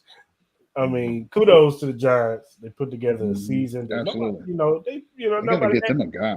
Yeah, they need to get a number 1 wide receiver. That's what they need. They need playmakers. That's what they need on the outside. Man. Yes. Is Daniel Jones safe though? That's the question. He He has to should be. be. Yeah, he should. He played- has Because to who are you be. going to he played upgrade good. him with? Derek Carr's not much You of an you, upgrade. you draft you a guy. That's You what get that's you a what, guy. you You know know. what I mean? And give him a year or two. Especially Go with ahead. Dable though, because Dable's a good coach. Mhm. And, you know, he's able to get what he wants to get with And this was only his first year with Daniel Jones. So Yeah, I let's- think next year we Mhm. could see even more Daniel improvement. Jones performed like Alex Smith, in my opinion. Saquon. Yeah. Saquon should be resigning. I think it's Yeah. his Oh yeah, contract here. absolutely, absolutely. I mean, for some, I don't want to Absolutely. say it's a stupid reason. I mean, Saquon want to go somewhere else. He's free to go and do whatever he wants to, but they just can't lose him. They lose Saquon, then they starting all the way over again. You know, this Yeah. Giants offense reminded me of when Alex Smith first got to Kansas City with Andy. You know what I'm saying? You had a dude in the backfield, and I mean, yeah, we had Debo. Debo was nice. You know what I mean? But it was the play and the decision making of Alex and being able to lean on Jamal that got us success. You know what I'm saying? And I think And the play the Giants action are in the on that. same, you know, same situation. So you need to address that wide receiver room. You definitely need to get you a dude. Go You get know, D-Hop. if Yeah. you can get you a quarterback late in the fourth that's highly intelligent and can make enough necessary throws and maybe challenge deep and be a little bit more aggressive, then you got you a quarterback that a year from now, 2 years from now, you can put him in. And Daniel Jones at that point will be a made man. He can go out and get him a decent contract to go play somewhere else. You know what I'm saying? But only time will tell. And no, ain't no damn Saquon coming to Kansas City. No. Don't nobody want no damn he coming. Saquon to Kansas Nah. City. Stop that shit now. We Nah. don't need no all-star squad in Kansas City. You don't We need, saw that already. you ain't got Had that Saquon already. money. You ain't got Saquon money. You got to put that elsewhere. Listen, Kansas We City Chiefs can't- don't we need to can't go out and invest get no in damn him. all-stars, man. That Nope. shit don't work. It don't work for Pat. It just don't. It's not Unless- Pat. I know unless you we playing, get Joe. You D-Hop. like I said, you just want me to show my ass today. Cut the shit, Joe. You ain't slick. The minute that they said they want me to go on rants, your ass was super happy. I seen that tweet. You like, yeah, that's what we want. Stop that shit, man. I want crazy Clarence this week. I do. I Mm-mm. want you to take the gloves off. Mm-mm. Mm-mm. I'm a changed man. No, you're not. No, you're not. No, you ain't got to do much. I'm a changed man. I'm changed. So, but yeah, the Just Giants. stay out them spaces, Clarence. Man, listen. I mean, okay. No, wait, Okay. Clarence, hold on. There was a space last night. If you would have heard this, dude, I think you would have double clicked the request button and cussed him out. What do you say, man? Please tell me you ain't talking about that dude, that Baltimore dude. It was not that dude. It was the 49ers and Eagle fans going at it. Oh yeah, that was worse. Why that was the dude on the Eagles fans say that Deebo Samuels would be a third string wide receiver or be the third wide receiver on the Eagles? He'd be third. He said Devontae. Third to who? He said Third to who? Devontae I can see AJ. Yeah, But you mean to tell me Devontae Smith. that little skinny little bastard is better than Deebo? Man, stop, man. Come on. Somebody should told him his kitchen was on fire. He need to get off the damn phone. Like, why these people waste their time? Man, listen. Deebo ain't no damn third nowhere. No. Not even on Madden. No. So for this fool, this uneducated fucker to say that Deebo Samuels is a number 3, I hope somebody talk real bad about him and his mama. Okay? That's what I hope. Somebody need to talk bad about him and his mama. It was bad, bro. It was bad. I would talk about him and his mama last night. It was You should bad. send me a text and tell me to get my ass in there real quick. Yeah, it was bad, bro. It was bad. I was I like, can't what? stand I said third receiver. In what world? I can't, man. See, this that bullshit right there. I'm glad I missed it. Yeah, his mama. I don't know. You know, you get creative. Say his mama a man or something. I don't know. Hell. Wow. But all right. To segue to the 49ers, yesterday, the 49ers beat the Cowgirls 19-12. Dak Prescott looked terrible, looked horrible, throwing picks all over the field. Should Brock have had Purdy, 3 or 4. Brock Purdy did his thing, did what he needed to do. Managed the game, made the throws that he needed to make That's right. to win the game. That's right.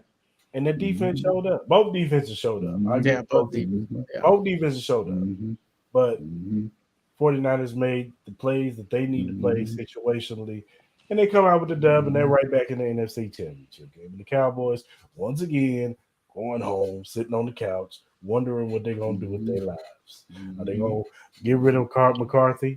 You know what? They might not get rid of him. Clarence might be right.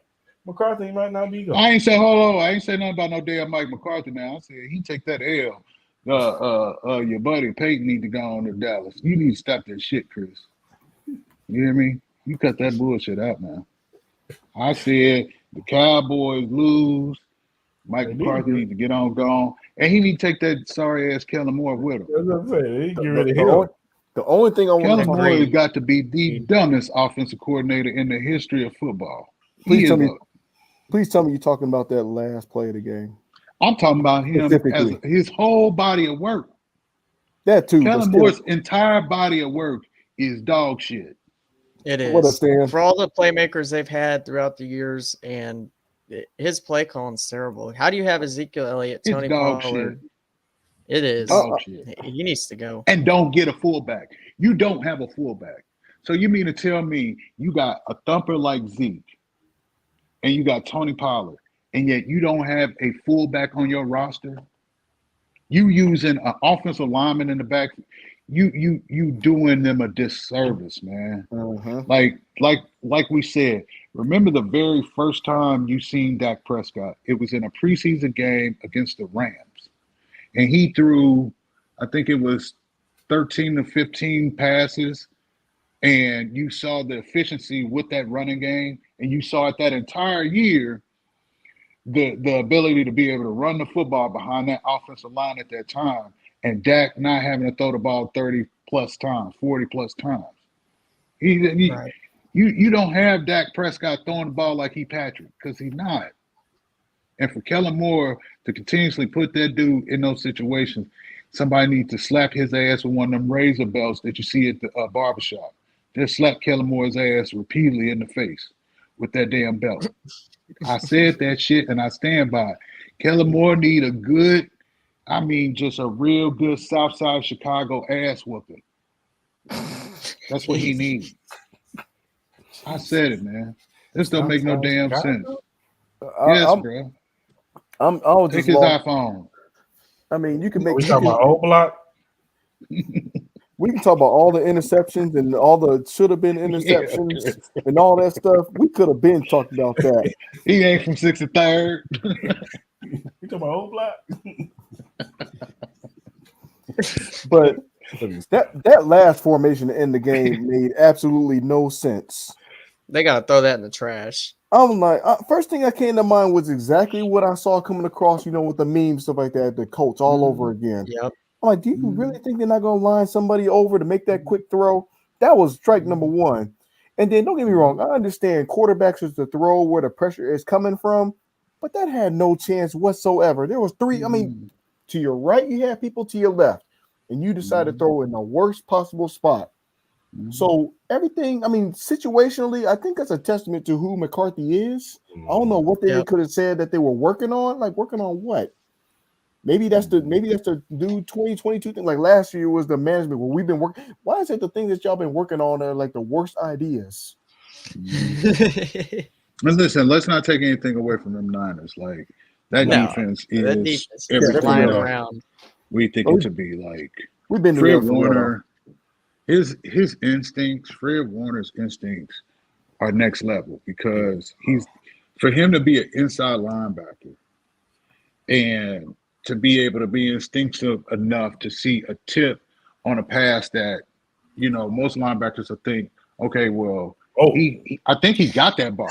You know what I'm saying? And then still be running in that spot, and then it's right there in his hand. Like, bro, he cold, dog. what you doing, Joe, man? Trying to get me kicked out. Joe Here. trying to get us kicked off air. Sheesh. I mean, you got to tip your hat to what they were able to do. Like, What about Javarius San Fran Ward, is- man? He's Yeah. been playing Yeah. some good football in San Fran. That's Yeah. because they let him play Yeah. to his strength, which is being a Yeah, physical corner, absolutely, Yeah. absolutely. and they let him do it, and And it works most And of the that time. front, that Dallas Cowboy O line could not handle that pass rush all day. No. It bothered It's all good. them. It's all good, Joe. It's all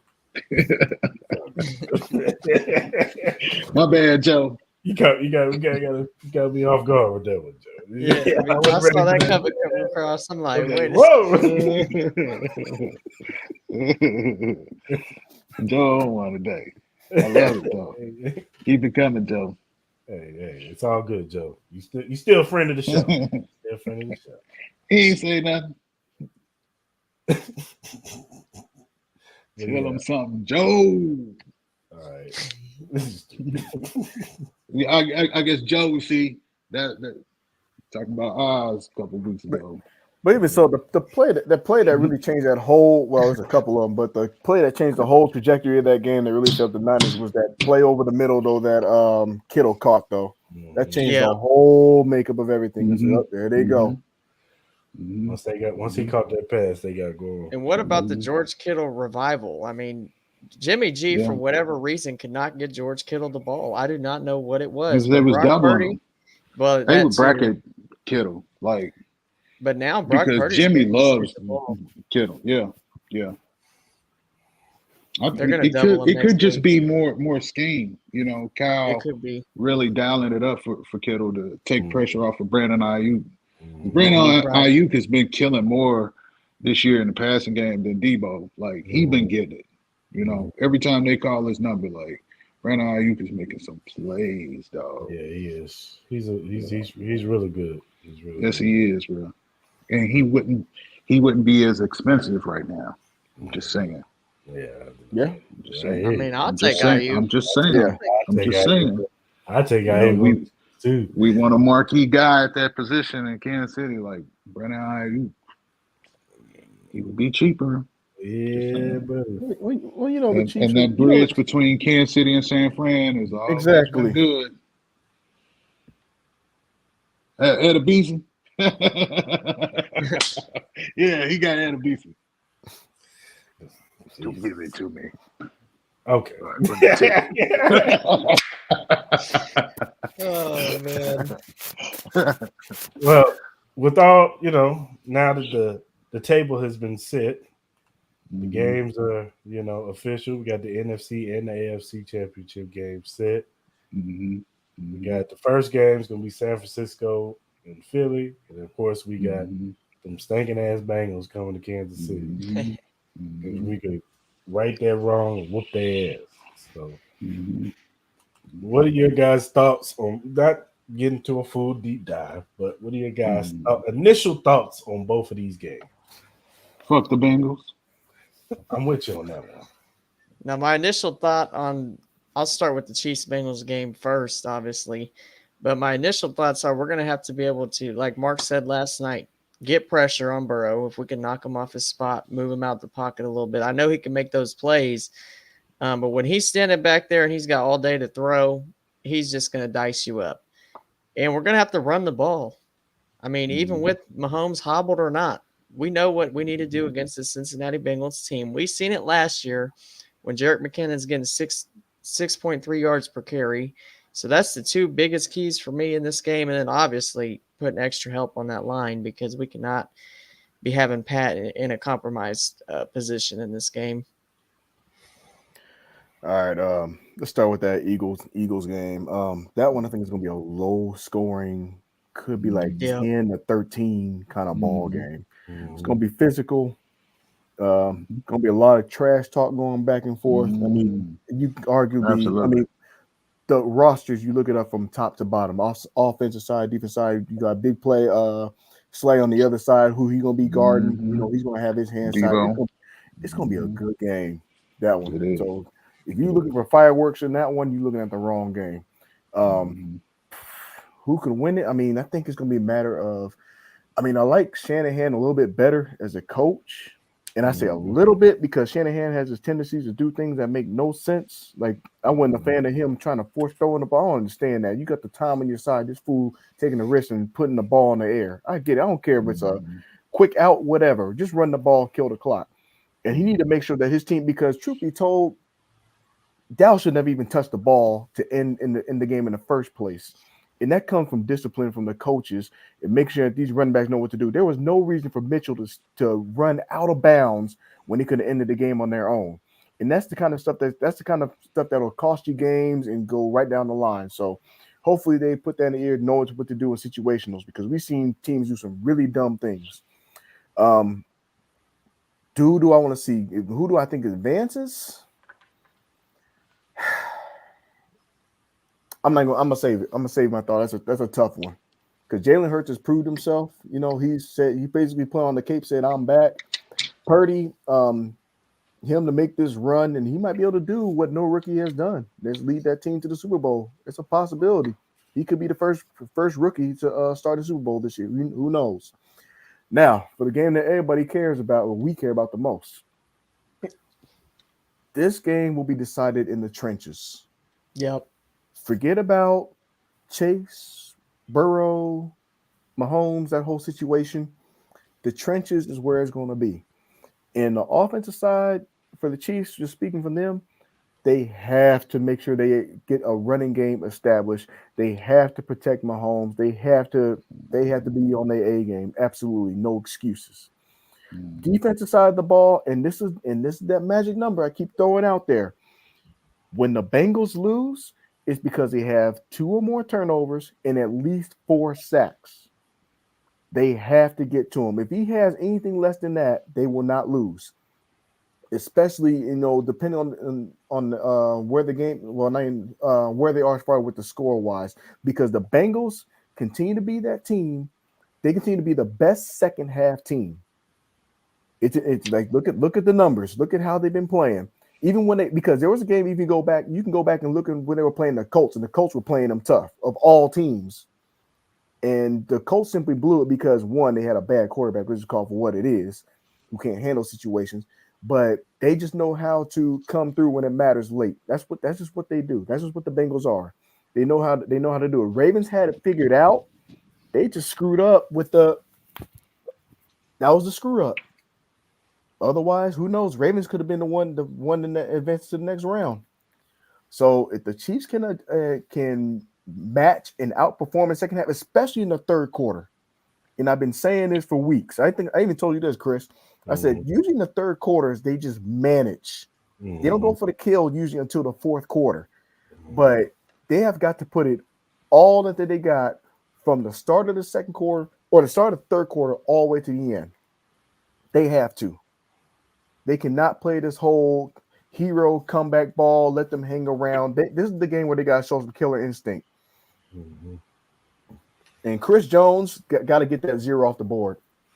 He got to. You got to. Most definitely. Go ahead, Clarence. I'll start in the NFC. That game, it's a toss-up because Jalen Hurts, this is going to be the best defense that Jalen Hurts has faced all year. And that pass rush travels. Defense and a good running game travels. It's just, it'll never change no matter how much they try to pretty up the NFL.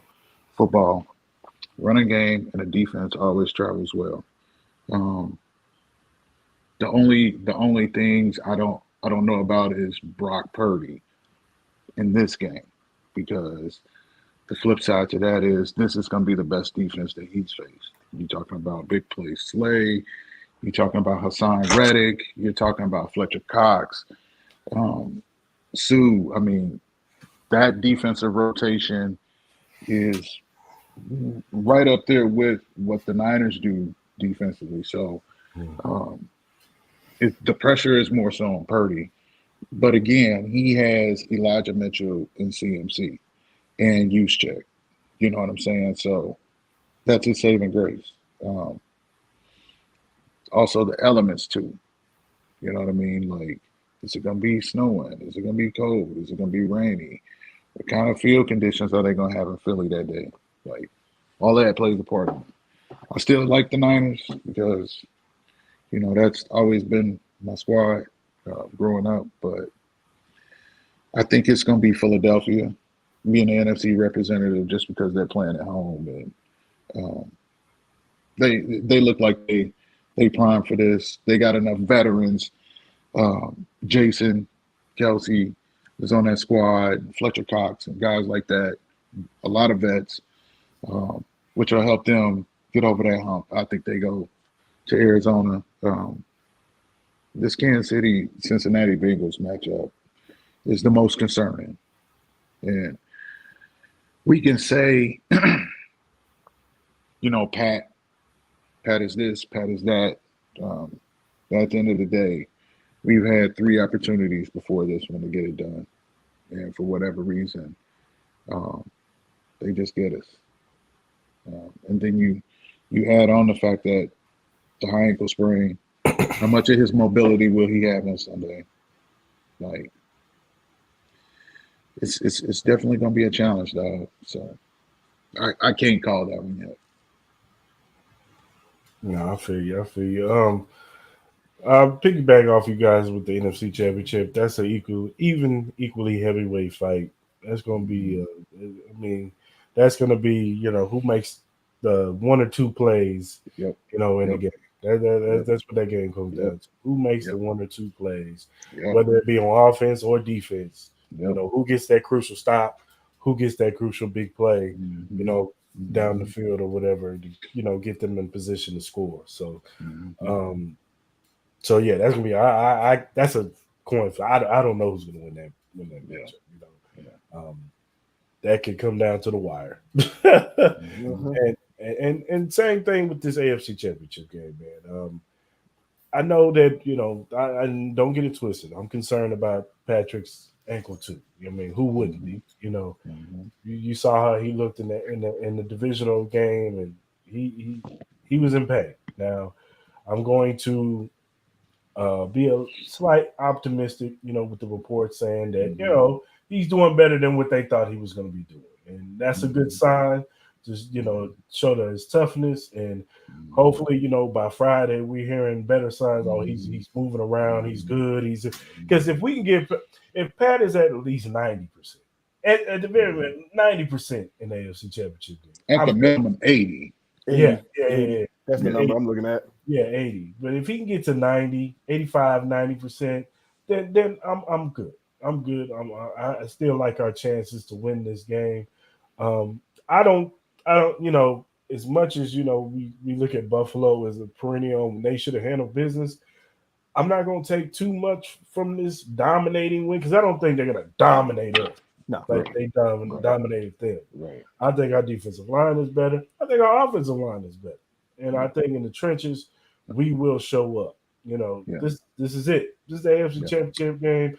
Andy's going to put his best foot forward. Him and EB are going to come out with a game plan that's right to beat this team because they know that this team continuously gives them problems. And they got to get over this hump. And, say, we can make all the excuses for the first 3 games, or if the ball bounced this way or that way, we would have won those games. Because those games were margin, like slim margin. The first 2 games, we probably should have just outright won. But we made too many crucial mistakes. We did. The regular season game, we made some crucial mistakes in that, not tackling, and the Travis Kelce fumble that hurt us. You know what I'm saying? So I expect him to tackle better in this game. I expect him to tackle a whole lot better in this game. I think those safeties will play a whole lot better, in this game, and I just think that they're not going to get us a 4th time. They're just not. They're not. I'm believing in that this is the year that we proved everybody wrong. You know, they thought Tyreek and Tyrann Mathieu was gone, and you know, we was just gonna take a step back, and everybody was gonna be better. And they've been searching each week. They searching and searching for a team to be better than us. Oh, they're gonna lose. Especially old CTE ass Bart Scott. They thought Jacksonville was gonna come. Oh, Jacksonville, the Chiefs are in trouble now. Yeah. Even on a bum ankle, my man, you know, they came together and won that game. So I just think it's our year to prove everybody wrong. Patrick's gonna keep his spot on top of the mountain as the best quarterback in the NFL, and we going to the Super Bowl. Now, I don't know if it's 49ers or Philly. Either or is scary. Either or is scary. But but I think we take the AFC. Go ahead, Mark. The Chiefs Bengals kind of like as far as like with this rivalry. I mean, I think we're safe to say it's a rivalry. Yeah, it's kind of got that feel like with the Rams and the Niners last year. It's kind of got that same feel because the Niners had owned the Rams for quite some time. They had like a huge streak against the Rams, could not beat the Niners for nothing. And then when it came to that title game, they finally got over. And that's the dangerous part about, I would say, about the Chiefs and the Niners, because they were here in the same position last year, the exact same position, where all they had to do was get over the hump of their respective title games. Aaron Donald just happened to be that beast and made the plays, and the Rams finally got over on their side. And you know what? You can make the same thing as far as Cincy. They were tired of being a laughing stock or whatever. I mean, say what you want to say what you want to say. That script could be flipped and say, are the Chiefs sick and tired enough? Is Chris Jones sick and tired enough? Is Patrick Mahomes sick and tired enough? Travis Kelce, you can run down the list. Because especially, for all the Chiefs players that have been there where they know this is the standard, the AFC Championship at the minimum is the standard. They know nothing less. If you say, like, what was the average game or the average time where Patrick Mahomes finished up a regular season, it's either the Super Bowl or the AFC Championship. Mm-hmm. So his ceiling is high. Mm-hmm. So he's gonna do everything he can to motivate the players, especially the other components, that have been there along this ride. Chris Jones understand this is the standard. We are expected to be here despite what they say. And our hope is that they can get it done. They have the capability. It's just a matter of how bad and how much they want it. No, I agree. Yeah, it's who comes in with the best game plan is going to win this game. And if Andy and them stick to that running game this time, hopefully EB gets some heavy influence in this game plan and tells Andy, look, we got to run this football. We got to run Isaiah Pacheco. We got to run McKinnon. Hell, if we got to mix in Ronald Jones, we got to get a healthy rotation going and keep hitting them with that run game, and that play action pass will be more effective. It's almost like reversing how other people, they want a game plan for Mahomes, when they want to keep him on the sideline. You have to do the exact same thing to Burrow too. Mm-hmm. You have to put these long, lengthy drives together. It may not be traditional Kansas City football because you used to seeing them have these explosive plays, but if that's what you got to do, that's what you got to do. Because every time Burrow and Chase is on that field, it's a concern. And this is going to be a big test for those young rookies, man. Like, this is it.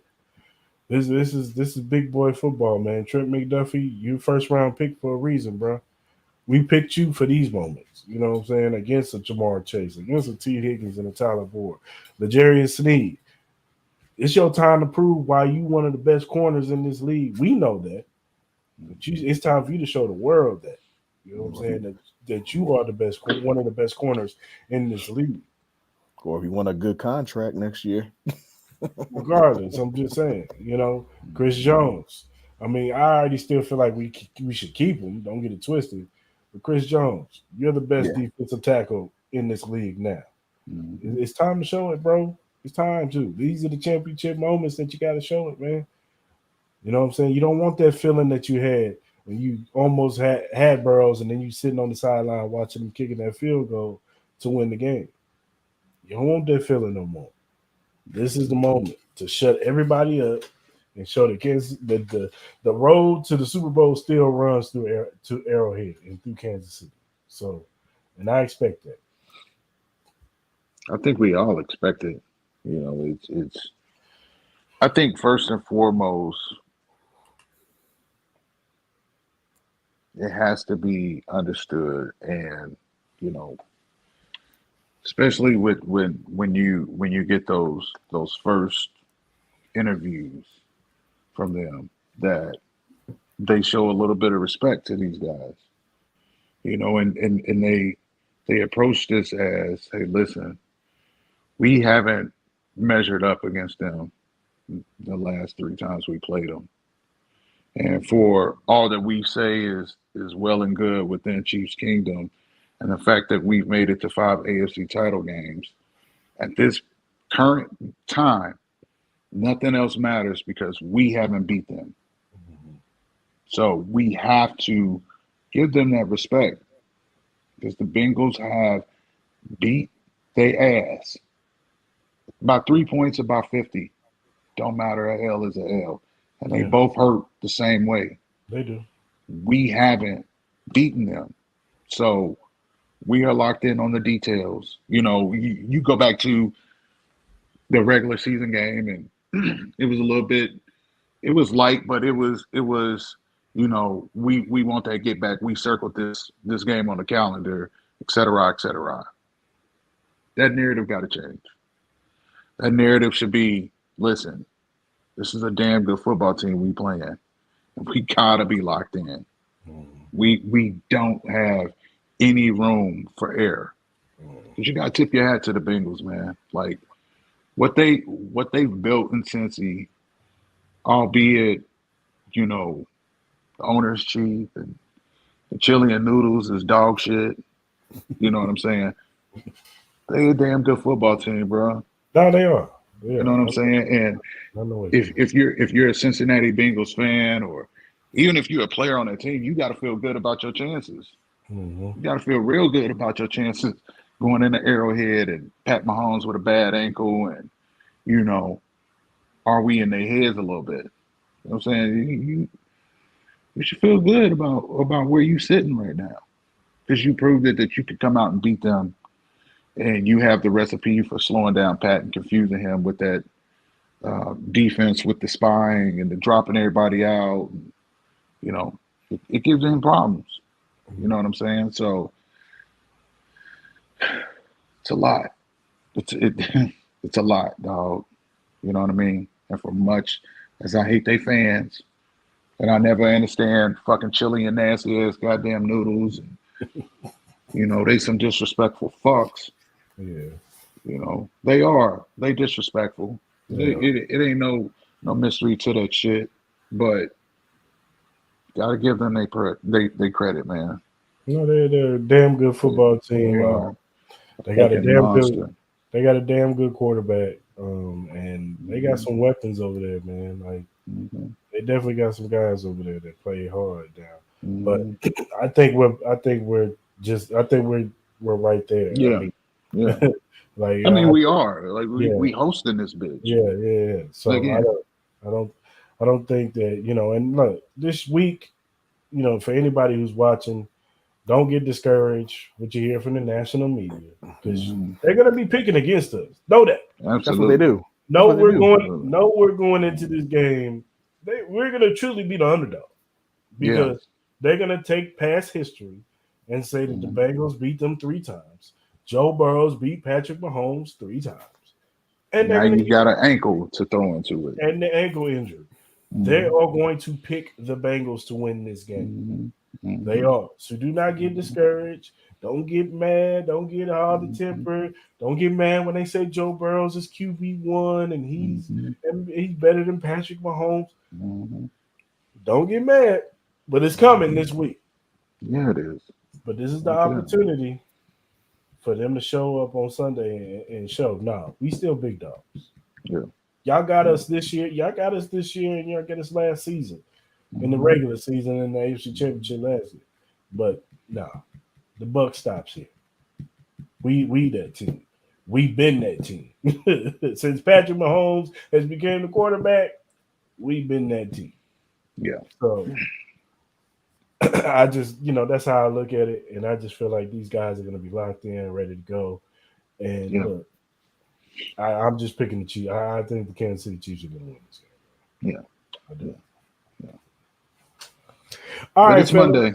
Yeah. So, You're right. you know what I mean? We still got all of this week to digest, but it's gonna be a long one with them dudes over there You're talking right, big Joe. shit. Yeah. All right, fellas. Let's go ahead and give our game. Now we're gonna do something a little different. Usually we do 1 and 1, but I'm gonna do 2 of 2. Give me 2 offensive MVPs and 2 Two defensive offensive MVPs. and 2 Shit. defensive MVPs. All right. Go ahead, Mark. Two offensive MVPs. Kelsey's got to be one easily. Is that he made the plays consistently doing what he does. Without him, he had 14 catches. I think he was one off a record, as a matter of fact. I think they were saying. And the other one, He's one away from Robert Kessler. Yep. The other one not so popular. I'm gonna throw Chad Henne in there because what he did was crucial, and absolutely it was a testament to what kind of team that they are, but also a testament to what kind of person that he is. To be able to take a back seat and still, and for all this time, and still show that you still got it, you can do what you need to do. It didn't come from the same package of Mahomes. It didn't come in the same package, the same way, but he was still able to get it done. Without that 98-yard drive, who knows what that does for them as a team. I think that even sparked something even on both sides where they could still believe. Defensive side, man, that is honestly it's tough because it's like the defensive side collectively they did enough, but it's not one really stand out. You gotta come back to me on that defensive one. I gotta think about it. Go ahead, Clarence. Shit. I'm gonna go with Chad Henne and Pacheco on the offense. Defensively, I'm gonna go with Colin Saunders and the combination of Frank and Noddy. Okay. I'm not mad at that.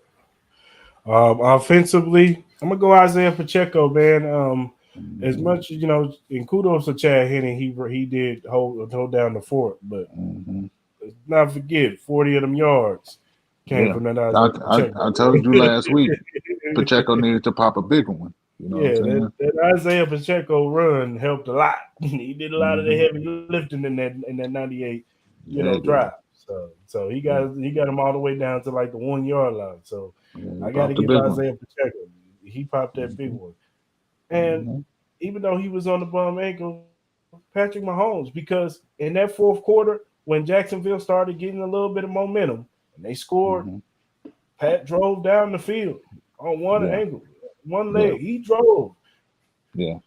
I'm talking about they was throwing the football. Wasn't but it was ping, ping, ping. Like he was throwing that thing. That throw to Juju, he threw that right on Juju. Touchdown. Like nobody else is doing that on one ankle. Like just jump throwing pass. that ball like that jump pass. Yeah. I gotta give that to Patrick. And then on defense, I'm gonna go Frank Clark and Colin Saunders. Yeah. I'm gonna go with Clark.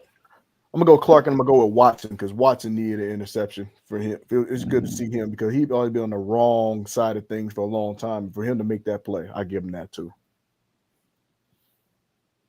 That's what's up.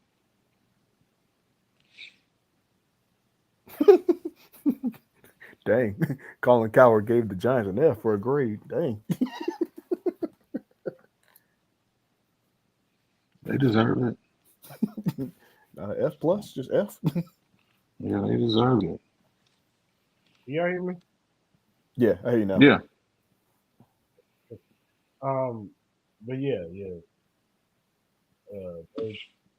those guys definitely deserve MVP. And like I said, man, this is a big week, fellas. This is it. We should be used to. This has been no, man, because this has been the first. Well, yeah, the first AFC title game, even when it was Brady or when it was Josh. Like it's been the first time I've been like, okay, this one, Yeah. You know what I mean? You don't have that full feeling of confidence. Like, can they? Oh, yeah. You know what I mean? Like This usually one gives you reservation. we go into today's because even last year we went into today, even though they beat us Yeah, early in the season, we yeah, felt like we let that one slide. absolutely, So absolutely. we went into the AFC And Championship. surely thinking like that's not going to happen in the postseason. Like that's not who they are. Like you know what I mean? Mm-hmm. So I get it. No, I get it. I feel you. You know, this year is different because even in the past, you know, the first year when we went to New England, you know, we felt like, all right, we got a chance with Pat. But we ultimately knew this defense is gonna do it to us. This defense is gonna do it to us. And then following season, we get Tyrann Mathieu, we get Frank Clark.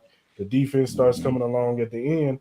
We felt good about our chances. You know what I'm saying? Even going down 24 against the Texans and finally coming back. All them games we all had to come back from. Even the 49ers Super Bowl, you know, we had to come back. But we ended up winning the Super Bowl. And then our confidence rose the next year. This season, there is a little bit of, you know, like, okay, this team is real. This is a toss-up. Like, you know, this team is for real. Do I like our chances? I do. But, you know, this is for real, and we just hope and pray that they locked in, ready to go, and you know, defense shows up, offense shows up, special teams. Dave Tope, I'm looking at you. It's definitely different, like you said, because like you don't say we've seen the ups and downs, we've seen some of the challenges, and I don't think really the Chiefs have felt this kind of adversity along with the challenges that are ahead because of history, and even the last four, we didn't feel that way. It definitely feels a lot different. Yeah, for sure. Definitely do. For sure. So yeah, man. So it's gonna be a heck of a week. Tomorrow, you know, before I plug all our stuff, tomorrow we got Kingdom Cast coming on, y'all. So it should be a hell of a show. Come tune in tomorrow, 7 p.m. Central Standard Time, 5 p.m. Pacific Standard Time. So come in. We got Chuck, we got Country, we got Boogie. Kylie can't make it because she has a prior engagement, but we got the fellas coming through. So, you know, if you watch the first episode of when they came on, you know how it's gonna be. We're gonna be talking shit. Hey, shout out to Chuck too for finally breaking that curse and be able to go to the game without them losing as well. Well, he cursed us in other ways. Chuck, you stay your ass away from Arrowhead. I'm gonna get into you tomorrow. Pause. You talk to you tomorrow. You stay your ass away from Arrowhead, man. Always bad shit happens when you go around Arrowhead. You're like a black cat. In all seriousness, I want to know how many people contributed to his Cash App and send them to go home. Yeah, we're gonna talk to Chuck tomorrow. Yeah, we may have won the game. Chuck, though. We call you black. Chuck didn't tell Orlando Brown to act like he had to go boo boo. Oh, I think my asshole. Oh. Yeah, that's Orlando being constipated. Start calling you black cat, Chuck.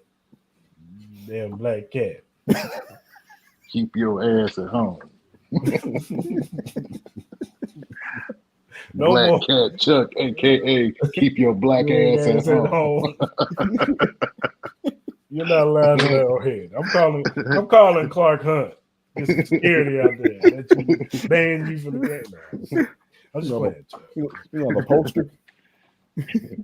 But yeah, fellas.